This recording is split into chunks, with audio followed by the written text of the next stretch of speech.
Saudara, pelatih timnas Indonesia Shin Tae-yong sudah memanggil nama-nama yang akan memperkuat skuad Garuda di ajang Piala AFF atau ASEAN Cup 2024. Ada 33 nama yang akan diboyong untuk mengikuti pemusatan latihan di Bali pada 26 November hingga 5 Desember 2024. Timnas Indonesia tergabung dalam grup B Piala AFF 2024 bersama Vietnam, Filipina, Myanmar, dan Laos. Pertandingan pertama bagi Indonesia akan berlangsung pada 9 Desember 2024 melawan Myanmar.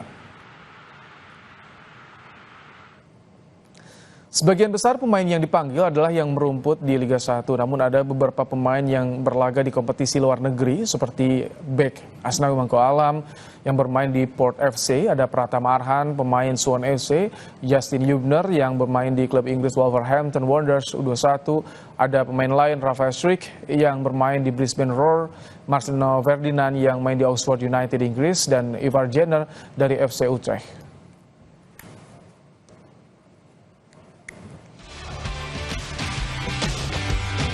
Pelatih timnas Shin Tae-yong kini fokus pada misi baru, mempersiapkan tim untuk berlaga di ASEAN Cup 2024 atau yang dulu dikenal sebagai Piala AFF. Meski sebagian besar yang dipanggil adalah pemain muda U22, PSSI tetap memberikan target tinggi terhadap pelatih asal Korea tersebut. Juara ya harus juara gitu, sehingga apapun alasannya saat sekarang ini, siapapun yang diturunkan, targetnya tidak akan turun, targetnya tetap harus kita diusahakan untuk bisa meraih trofi dibawa ke negara kita, kan begitu, karena sudah cukup lama AFF senior tidak kita mendapatkan. Kembali lagi sebenarnya bukan hanya target yang kita inginkan, ya target juara yang kita inginkan, tetapi bagaimana bisa memberikan kesempatan kepada para pemain yang usianya masih 22 ke bawah untuk bisa kita lihat dan kita tarik nanti untuk memperkuat timnas senior gitu loh. Jadi Ketua Umum PSSI Erick Thohir mengaku ingin menjadikan ajang ASEAN Cup 2024 untuk melakukan regenerasi di timnas Indonesia, sekaligus sebagai persiapan menghadapi SEA Games tahun depan. Namun ia mengakomodasi keinginan Shin Tae-yong yang menginginkan setidaknya ada sebagian dari pemain timnas Indonesia senior saat ini di ASEAN Cup 2024 nanti. Saya sih inginnya pemain U22 semuanya U22 ya, supaya kita mempersiapkan buat SEA Games. Tapi kan kembali kan pelatihnya ya juga ke bawah, itu kita harus Timnas telah 15 kali tampil di Piala AFF atau yang dulu dikenal sebagai Piala Tiger dan akan berganti menjadi ASEAN Cup. Dari 15 kali tampil sejak 1996, belum sekalipun meraih juara. Timnas hanya 6 kali menjadi runner-up. Tim Liputan Kompas TV.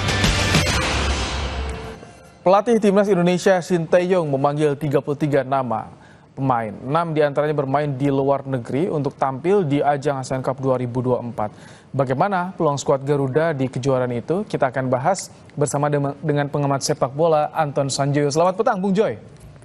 Selamat petang. Bung Joy, ini bicara soal satu nama, Marcelino Ferdinand. Apakah ketika ia dipanggil di AFF ini sebagai ajang untuk mengasah ketajaman Marcelino? Ya, saya nggak tahu apa yang ada di benak Shin Tae-yong ya. Tapi menurut saya memanggil Marcelino lah, Ivar lah, Hoki Caraka, Ramadan Sananta atau siapa, Pratama Arhan yang sudah main untuk senior, menurut saya agak aneh ya. Anehnya kenapa?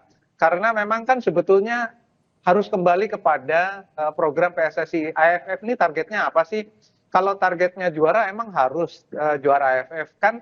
Di satu sisi Indonesia sedang berjuang di kualifikasi Piala Dunia dan peluangnya cukup besar kan, karena kemarin mengalahkan Arab Saudi, masih ada beberapa pertandingan lagi home, melawan Bahrain, melawan Cina. Sebetulnya pemain-pemain ini dalam tanda kutip harus disimpan lah. Kalau dia bertanding untuk klubnya ya oke saja, karena memang itu mereka harus bertanding untuk klubnya. Yang pertama, bagaimana kalau mereka cedera di AFF? Ya kan, Marcelino Ferdinand cedera, Asnawi cedera di AFF kan, kemudian Indonesia mendapatkan kerugian karena sebetulnya target utama adalah lolos ke Piala Dunia, paling tidak posisi 3 atau 4 yang sudah menurut saya so far sih sudah cukup oke ya. Kan Indonesia sekarang di posisi 3 kalau nggak salah atau 4. Iya, 3 di bawah Australia. 3 kan. Jadi sebetulnya peluangnya terbuka lebar. Paling tidak untuk bisa melaju ke putaran 4 di posisi 3 atau 4 itu peluangnya gede banget gitu ya. Indonesia peluang menang lawan Cina di kandang, peluang menang lawan Bahrain di kandang, peluangnya besar sekali. Mungkin draw di Australia. Jadi kalau Anda melihat ini bagaimana dengan kehadiran 6 pemain abroad semi senior ya disebutnya, karena mereka juga bagian dari pemain muda sebetulnya. Akankah menambah kekuatan bagi AFF atau hanya ini sebagai pelecut semangat pemain muda di U22 ini? Ya umurnya aja muda, tapi mereka udah senior, udah istimewa gitu loh. Jadi nggak perlu dikasih jam terbang lagi di kelompok yang junior kalau menurut saya ya, karena biarkan dia konsentrasi untuk Indonesia senior gitu loh, nggak usah diturunkan lagi di Piala AFF. Dan Indonesia kan memang belum pernah juara lah, tapi apa kita ini butuh juara di level AFF gitu ya? Menurut saya udah nggak butuh lagi. Indonesia sekarang harus konsentrasi di kualifikasi Piala Dunia. Menurut saya ini ya egonya Sintayong lah ya, karena kan dia belum pernah meraih juara dalam tanda kutip itu loh. Padahal tim yang dia pimpin, terutama kalau kita bicara senior, kan progresnya banyak gitu loh. Jadi ngapain juga ngejar gelar juara yang selalu saya bilang levelnya kecamatan gitu loh. Kita harus ngejar level yang dunia lah. Paling tidak kita bisa ke posisi 3 atau 4 di putaran final gitu loh. Tapi kalau misalkan sesuai target bisa dikejar juara dengan pemain U22 ini ditambah pemain senior, ini jadi bonus juga tentu bagi timnas kan, prestasi juga bagi timnas, Bung Joy. Ya dengan resiko juga kan, resiko yang itu yang pertama, ada resiko cedera. Yang kedua kan belum pasti juga bisa dilepas oleh tim karena bukan di bawah FIFA. Piala AFF ini kan tidak ada kewajiban untuk klub melepas pemainnya di ajang yang bukan di bawah koordinasi FIFA gitu loh. Ini kan juga nanti jadi masalah juga kalau misalnya mengandalkan katakanlah Marcelino, mengandalkan Asnawi, mengandalkan siapapun yang ada di timnas senior. Mereka kan harus ada izin dari klub. Kalau tidak dilepaskan klub bagaimana? Ya kan? Itu persoalan kan. Ya lebih baik menurut saya udah konsentrasi, ambil aja pemain-pemain yang benar-benar U22. Karena menurut saya kita tidak harus menjadi juara di AFF gitu loh. Memang 6 kali kita menjadi runner up, tapi memang nggak haruslah juara di AFF. Indonesia menurut saya levelnya sudah harus konsentrasi di kualifikasi Piala Dunia. Yang Piala Dunia saat ini tengah jeda sampai nanti Maret, tapi bagaimana Anda melihat dari 33 pemain yang dipanggil selain tadi bicara soal abroad senior? Ya kalau memang targetnya memberi jam terbang kepada pemain-pemain under 22, menurut saya itu udah yang paling bagus.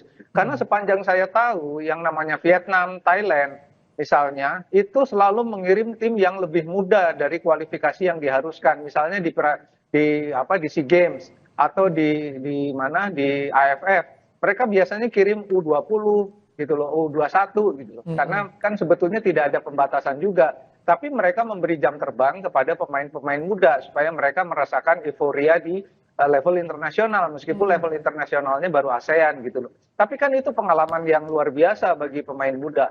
Jadi berikanlah itu kepada pemain muda aja lah. Indonesia nggak harus juara sih di AFF menurut saya. Kalau juara bagus dengan U23 kan, kalau dikirim yang full U22 kan kebanggaannya luar biasa, kirim U22 aja juara. Tapi kalau nggak juara juga nggak apa-apa. Gitu loh kan, ini tim muda yang harus diberi jam terbang, nggak masalah gitu. Saya yakin sih fans timnas Indonesia paham soal itu ya, nggak harus juara di AFF. Sudah dewasa, sudah bisa melihat soal ini ya, Bung Joy? Udah pasti karena kan mereka sedang konsentrasi juga di Piala Dunia. Baik, ini ada salah satu nama sebenarnya yang ditunggu tapi ternyata tidak masuk, dipanggil Jens Schreven nih, ujung tombak. Ini kalau menurut Anda nih, harusnya ikut serta, ikut dipanggil atau gimana sih? Ya memang ini agak mengherankan juga. Bahkan banyak orang mengatakan Jens Schreven ini pantaslah dicoba di senior gitu loh. Karena penampilannya cukup menjanjikan. Cuma konon kabarnya juga ada konflik ya, ada konflik antar kepentingannya Sintayong dan kepentingan pelatih lain. Karena ini bukan dipromot, ini masih harus dibuktikan ya. Bukan dipromot oleh timnya Sintayong lah gitu kira-kira. Jadi pemain ini memang punya potensi. Dan harusnya dicoba lah, paling nggak di AFF lah, masa dia nggak dipanggil juga gitu kan. Menurut saya agak mengherankan memang tidak dipanggilnya Jens Schreven di AFF. Kalau mungkin di senior dia dinilai kurang, bahkan kan Eleanor Renders saja kan sempat dikatakan oleh Sintayong dia belum cocok untuk tim senior gitu loh, belum fit Nah ini Jens Raven kalau dibilang belum fit, oke lah. Tapi masa nggak dipanggil buat AFF, kan dia sebetulnya punya potensi untuk menjadi striker, salah satu striker gitu loh. Kalau dari sisi bakat saya kira lebih bagus daripada Struijk, daripada Sananta, Hoki Caraka gitu loh. Menurut saya dia harus dicoba di timnas kelompok umum. Nah, striker murni ya, Bung Joy. Dan dia posisinya kan nomor punggung 9 gitu loh. Dan dia sudah membuktikan penciumannya yang sangat tajam dalam mencetak gol atau mencetak ruang di sekitar kotak penalti. Itu yang tidak dipunyai oleh timnas senior kan, gitu loh. Bahkan tim sekelas Hoki Caraka yang sudah masuk skuad senior juga nggak sebagus dia gitu loh.